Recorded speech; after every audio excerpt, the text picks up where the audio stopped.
Ito po, ang isusunod natin ay tanong po ito kay Brother Jake Caballero. So, Brother Jake ay isa pong masigasig din po nating kapatid, layman, magaling po din sa Bible.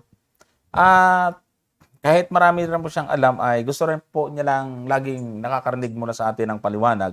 Pinasa ito sa atin, kaya wala na po itong pangalan. At babasahin ko lang ba, pagtulungan natin Brother Gomer na sagutin itong tanong niya. Ang sabi po kasi dito, how about we worship Jesus in John 4:23? But the hour cometh, and now is, when the true worshipers shall worship the Father and the Spirit and in truth. For the Father seeketh such to worship Him. Alam ko, 24 yun eh. 4:24. Why shall we worship the Father? John 17:3. And this is the eternal life, that they might know thee, the only true God, and Jesus Christ, whom thou hast sent. Thus, according to Christ, as the Son of God, not God the Son. Oh, yan po mga kapatid, Brother Gomer. No? Meron siyang tinatawag na preconceived idea na rito sa kanyang tanong. Thus, according to Christ, as the Son of God, not God the Son. When praying to God, the Father in the holiest of holies, in the anticipated ears of the angelic beings who never has heard of such a prayer, the only true God is the Father. My question is, can we really keep the Sabbath if we have a wrong preconceived idea of God and the right understanding of the Holy One who came to declare Him as His Father? So yung question niya lang dito ay, can we really keep the Sabbath if we have a wrong preconceived idea of God and the right understanding of the Holy One who came to declare Him as His Father? So, nag-assume siya na mali tayo at siyang tama. Kaya, parang kini-question tayo, Brother Gomer, dito. Makaka-keep ba tayo sa Sabbath kung meron naman tayong preconceived idea of yung tungkol sa God na, kumbaga, ibig sabihin ay mali naman. Dahil sa kanya rito, yung only true God is the Father. At hindi siya naniniwala sa God the Son. Son of God, pwede. Pero kung God the Son, ay mali daw yan. So, kung sino man ho itong nagtanong na ito, alam kong isi-share ito ni Brother, tawag dito, Jake, ay ito po ang ating masasagot po, kapatid. Bago doon sa true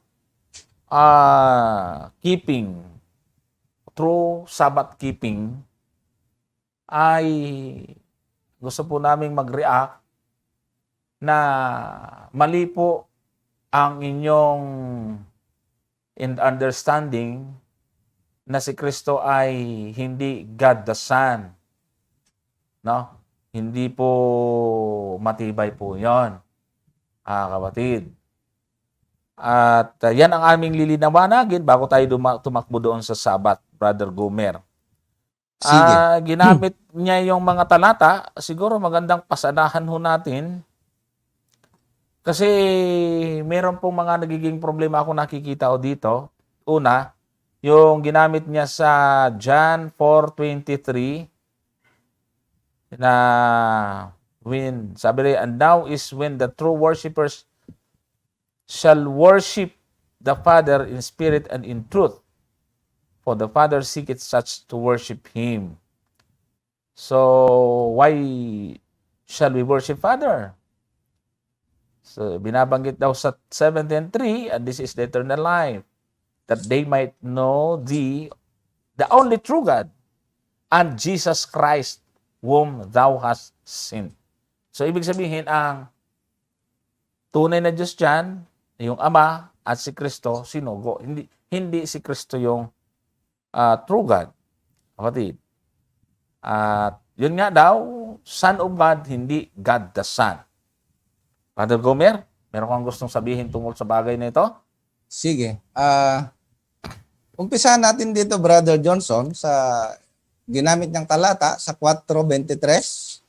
Sabi niya rito, datapwat dumarating ang oras at ngayon nga, nasasambahin ng mga tunay na mananamba ang Ama sa Espiritu at katotohanan sapagkat tinahanap ng Ama ang mga gayon na maging mananamba niya. Ang tanong dito, Brother Johnson, bakit ba binanggit ng ating Panginoon itong talatang ito? Kung inyo pong babasahin yung buong chapter, kausap po dito ng ating Panginoon yung babaeng Samaritana, no? Na nag-iigib sa balon. At ang sabi niya doon, sinasamba rin nila ang Diyos doon sa isang bundok ng Gerizim. Ngunit sinasabi naman ng mga Hudyo na ang Diyos ay dapat sa Jerusalem sasambahin. Yan. So ito yung dahilan kung bakit sinabi ng Panginoon itong verse 23. No? Kaya nga ang sabi niya rito sa 22, kung itataas natin, sinasamba ninyo ang hindi ninyo nalalaman, sinasamba namin ang nalalaman namin. Sapagkat ang kaligtasan ay nanggagaling sa mga Hudyo. Datapat dumarating ang oras at ngayon nga, nasasambahin ng mga tunay na mananamba ang Ama sa Espiritu. Ang ibig niyang sabihin dito, hindi na kailangan sa bundok ng Jerusalem o sa bundok ng Gerizim sasambahin ang Diyos, kundi siya ay sasambahin sa Espiritu at sa katotohanan. So, titingnan natin ito, Brother Johnson, dalawa ito, sa Espiritu at katotohanan. Kung tayo sasamba sa Diyos, ay hindi kailangan na ikaw ay pumunta ng kung saang lugar, kung saan sa Jerusalem para makasamba ka. Ikaw ay pupunta sa isang bundok pa. No, hindi kailangan. Yun po yung sinasabi ni Kristo dito. No? Ngayon, maganda yung sinabi niya, Brother Johnson, kung bakit ba sinasamba natin ang Diyos. Yun ang gusto kong bigyan ng isang pansin. Bakit ba sinasamba ang Diyos? Ano? So magbibigay tayo ng isang reason, isa lang muna kasi marami namang dahilan talaga, Brother Johnson. But the main reason bakit natin sinasamba ang Diyos ay makikita natin, Brother Johnson, sa Apokalipsis 4, ang talata po nito ay 11. Pansinin po ninyo rito, mga kapatid. Ang sabi rito ay ganito, marapat ka, O Panginoon namin, at Diyos namin, na tumanggap ng kalwalhatian at ng kapurihan at ng kapangyarihan, sapagkat nilikha mo ang lahat ng mga bagay, at dahil sa iyong kalooban ay nangagsilitaw at nangalikha. Napansin niyo po ito? Itong 24 na matatanda ay nagsisamba dito at ang sabi nila ay marapat ka, O Panginoon namin, O Diyos namin, na tumanggap ng kalwalhatian at ng kapurihan at ng kapangyarihan, sapagkat ano daw? Nilikha mo ang lahat ng mga bagay dahil sa iyong kalooban ay nagsilitaw. So isa sa dahilan, Brother Johnson, kung bakit natin sinasamba ang Diyos ay sapagkat siya ang lumalang. At yan ay hindi mapapasubalian sa talata ng Biblia, Brother Johnson. No? Ang sabi sa isang talata ng awit sa 95 verse 6 ay ganito yung ating makikita sa talatang ito. Awit 95 verse 6 ay ganito. O magsiparitot kayo, tayo'y magsisamba at magsiyukod. Tayo'y magsiluhod sa harap ng Panginoon na may lalang sa atin. So napakaliwanag ang isa sa dahilan bakit sinasamba. Bakit tayo sumasamba sa Diyos. At kung titingnan natin, Brother Johnson, sa isang pagkakataon dito sa 14, tingnan mo ha, sa 14:17 ng gawa, o 14:15, brother. Ang sabi rito, ito yung pagkakataon, Brother Johnson, na gumawa ng himala si Apostol Pablo at saka si Bernabe. At ang nangyari dito ay nagsitakbo yung mga tao sapagkat ang sabi nila ay bumaba sa atin ang Diyos. Ang sabi dito sa 14:15, At nagsipagsabi si Pablo at saka si Bernabe, mga Ginoo, bakit ninyo ginagawa ang mga bagay na ito? Kami mga tao ring may karamdaman gaya ninyo at nangagdadala ng mabuting balita sa inyo upang mula sa mga bagay na itong walang kabuluhan ay magsibalik kayo sa Diyos na buhay, na gumawa ng langit at ng lupa at ng dagat at ng lahat ng nasa mga yaon. So, na-establish natin dito, Brother Johnson, na ang dapat pag-ukulan ng pagsamba ay walang iba kundi yung manlalalang. Sapagkat yung manlalalang, siya ang Diyos. Ang sabi sa Jeremias, yung mga Diyos na hindi lumalang ay mga mamatay. Ang sabi doon. Ngayon ang tanong, dito kasi Brother Johnson, doon sa nagtanong sa aking pagkaunawa, ang gusto niyang sabihin ay yung ama lang ang sasambahin. No? Eh kung yung ama lang ang sasambahin, abay, bakit naman sinabi ng ating Panginoon, Diyos, yung ama mismo ang nagsabi, Brother Johnson, halimbawa dito sa Hebreo 1:6. O tingnan po ninyo. Umpisahan po natin sa talatang 5. Pansinin po ninyo ha.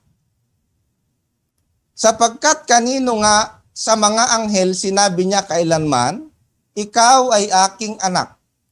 Ikaw ay aking ipinanganak ngayon. At muli, ako'y magiging kanyang ama at siya'y magiging aking anak. At muli, nang dinadala niya ang panganay sa sangkalupaan, ay sinasabi at sambahin siya ng lahat ng mga anghel ng Diyos.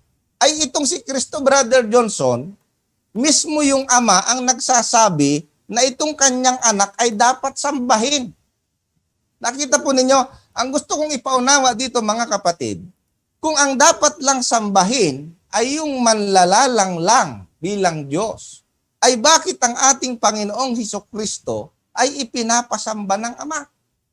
Nakita po ninyo yun? Ano po ang dahilan? Kung itutuloy po natin ang pagbabasa, ang sabi po dito sa talatang 8 ay ganito po, ngunit tungkol sa anak ay sinasabi, ang iyong luklukan, O Diyos, sabi nung ama sa kanyang anak, ay magpakailanman. At ang setro ng katwiran ay siyang setro ng iyong kaharian.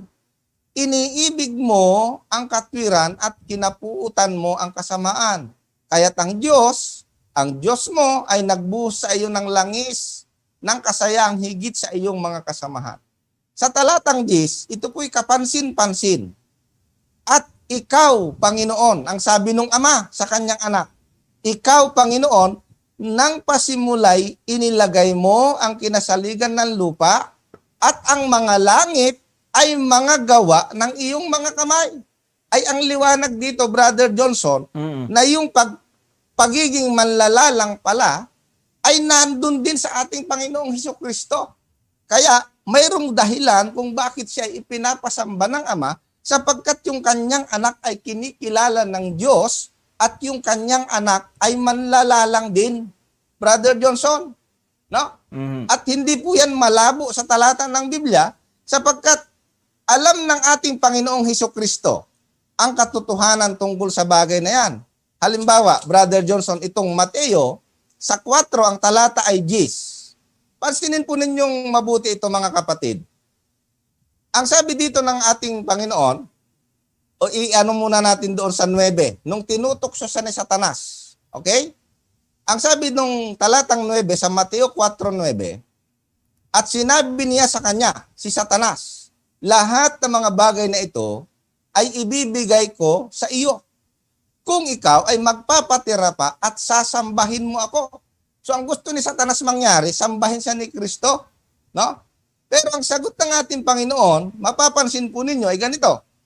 Nang magkagayoy sinabi sa kanya ni Jesus, humayo ka Satanas, sapagkat nasusulat, sa Panginoon mong Diyos sasamba ka at siya lamang ang iyong paglilingkuran. Ano ang punto dito, Brother Johnson? Alam ng Panginoon ang aral ng Biblia na ang dapat lamang sambahin ay ang Diyos at siya lamang ang dapat paglilingkuran. Ang tanong, kung alam ng ating Panginoon na ang Diyos lamang ang dapat sambahin, ay bakit po siya tumanggap ng pagsamba? Hindi ba mga kapatid? Kasi kung sasabihin ni Kristo ito na sa Panginoon mo lamang Diyos sasamba ka at siya lang ang iyong paglilingkuran at pagkatapos ay tatanggap ka ng pagsamba na hindi ka naman Diyos, anong tawag doon? Ang tawag po ng Biblia doon ay pamumuso. Kaya nga, kung mapapansin po ninyo, maging ang mga anghel ay hindi nagpapasamba. No? Kaya kung babalikan niyo yung ating binasa doon sa Gawa 14:15 kanina, abay hinapak ni Pablo at ni Bernabe yung kanilang mga kasuotan sapagkat yung mga tao ay sinasamba sila. Ang sabi ni Pablo, wag ninyong gawin yan, kami tao rin. No? Yung anghel doon sa 22 ng Apokalipsis na sasambahin ni Juan, ang sabi ng anghel, wag mong gagawin yan. At yun din ang turo ng Panginoon dito sa 10, sapagkat ang turo ng Panginoon, sa Panginoon mong Diyos sasamba ka. Kanino? Sa Diyos. Pero si Kristo tumanggap ng pagsamba. Bakit? Sapagkat pinatunayan ng kanyang ama na Diyos na yung kanyang anak ay manlalalang din at nararapat din siyang sambahin, Brother Johnson. Yun. Siguro yan muna. Ibibigay ko muna sa iyo. Napakaganda at napakalinaw, ano? Halos hindi na kailangan po talagang dagdagan yan. Doon lang siguro sa punto na sabi niya, si Kristo ay Son of God, not God the Son. Mga kapatid, alam nyo, natututo naman tayo sa pakikitungo doon sa mga iba't ibang nagtatanong. Ganun po talaga ang kanilang alam, ang naituro sa kanila. Kaya unawain na lang natin. Subalit, ang dami pong mga salin ng Biblia, hindi natin kailangan basahin na meron pong mga letra por letra na Diyos na bugtong. Kaya Diyos anak. Yung sa ang salita ng Diyos, ano? Dito sa salin ng ang bagong ang Biblia, sa 1:18 ng Juan, sabi po rito, walang sino mang nakakita kailanman sa Diyos. Ang Diyos na tanging anak na nasa kandungan ng Ama ang nagpakilala sa Kanya. Kaya kung gustong paramihan ng talata ay marami na meron pong God the Son. Ang Diyos na tanging anak. Yan. Kasi kaya ang makabagong salin nitong Biblia, yung bagong ang Biblia, ay the only unique God ang ibig sabihin. Kasi yan naman talaga ang ibig sabihin ng monogenes huios, no? Monogenes huios, the only unique God. Kasi sa tatlong persona ng kadyusan, siya lang ang unique. Siya lang ang nagkaroon ng laman, nagkatawan tao, inalay ang kanyang buhay. Kaya ang kanyang pagiging unique, no? Kaya ang Diyos na tanging anak. So, yung Diyos dyan ay nakatukoy sa anak, mga kapatid. Meron, ipanoorin nyo yung debate ni Brother Richard at ni Ventilasyon, ay binasabasahan, Brother Richard, doon. Ipinakilala siya sa atin ng Diyos anak. Ay, meron Brother Gomer, di ba? Meron po talaga yon. At saka hindi yon, kahit gamitin natin, Brother Johnson, yung Diyos anak. Di ba? Ay talagang pinapatunayan ng Biblia na ang ating Panginoong Hesukristo naman talaga ay Diyos. Unang-una, pinatunayan ng kanyang ama na siya ay manlalalang. Ay sino ba ang manlalalang kundi ang Diyos, Brother Johnson?